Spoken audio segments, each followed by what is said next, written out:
follow-up to that question. I'm Trina, by the way. In preparation for plastic surgery, the plastic surgeons I'm talking to are telling me I need to up my protein now to 100 grams. How long do I have to do that? I mean, if you're saying that I don't really need that kind of protein, do I just do it in preparation for the surgeries? And then when can I stop and go back to a normal diet? Yeah, you know,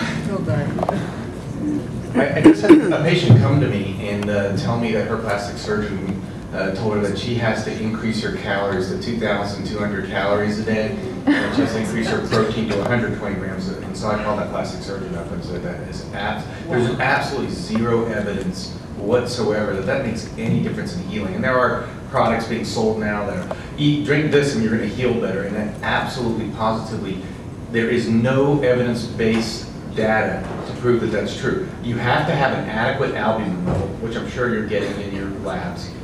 An albumin level greater than 4. Now, if you are, you know, truly undernourished, I mean, if your labs are all out of whack and your protein levels are under 4, your albumin level or your pre-albumin level is under 18, okay, then that's a different situation. You're undernourished, you need to have good protein levels in order to heal.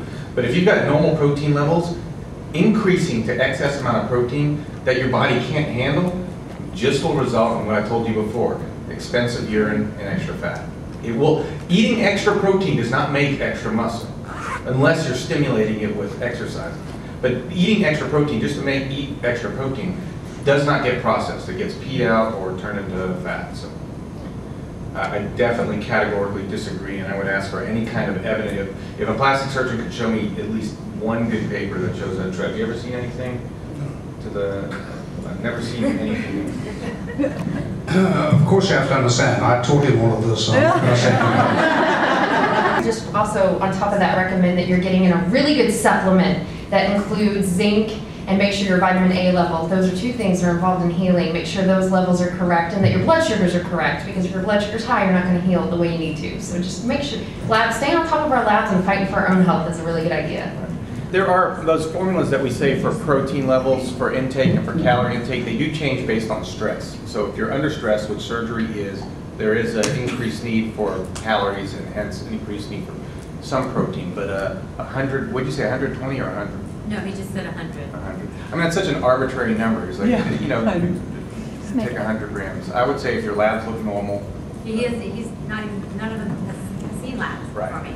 That's far more important than an arbitrary. You are talking physiological stress, right? Not psychological stress. So don't hear, the doctor said if I'm under stress, I need to eat more calories. That's a good point. If you're under psychological stress, no, work doesn't count to eat more calories. Right. Good. Right. And the other thing I just want to bring up is these protein shakes. Now, when you're, Mimi, right? Yeah, you're just fresh out from surgery. So you do need protein shakes in the beginning because you're not able to get, you know, nearly enough calories of protein. And you are, and you're in a state of catabolism. So you're actually breaking down, no matter what we do, you're going to lose muscle. And so the protein does help to at least somewhat stop muscle loss. But for those of you that are, how many people are a year out still drinking protein shakes? I'm 11 years. I mean, that is just, that's just easy. Eat your food, all right? You don't want to drink calories. You never want to drink calories. It's one of the biggest mistakes I see in patients in a long term. You want to eat your calories and you want to get real sources of protein that are healthy. Noticed we seem to be experiencing a lot of fractures in our group. Bone fractures? Mm-hmm. You know, my big concern is the vitamin D deficiency that we're seeing lately. We routinely in our practice check vitamin D levels and parathyroid hormone. Now, parathyroid hormone is a hormone that comes from the glands in your neck. If it's elevated, that means that you don't have enough calcium or you don't have enough vitamin D in your body. You understand, vitamin D is needed in order to absorb calcium. Now, if you get your labs checked and you get your calcium checked, that tells you absolutely nothing. So if you have a normal calcium in your labs, that says nothing to your calcium level. Because what happens is if you don't get in enough calcium for whatever reason, your body has methods of getting calcium. And that method of getting calcium is to increase parathyroid hormone in the neck. That hormone goes to the bones and makes your bone, the cells in your bone, eat away at your bone to keep your calcium level normal. So if I look at someone's labs and their calcium's normal, they may be eating enough calcium and getting enough calcium, or they may be completely calcium deficient, and the reason that they've got calcium in their blood is that these little cells are eating away at their bone constantly and weakening the bone, causing osteopenia and then bone fractures. So the most important thing to me is to know that your vitamin D level is okay. The second most important thing to me is resistance exercise. Time and time again, it's been shown that resistance exercise strengthens bones, and we don't do nearly enough of that.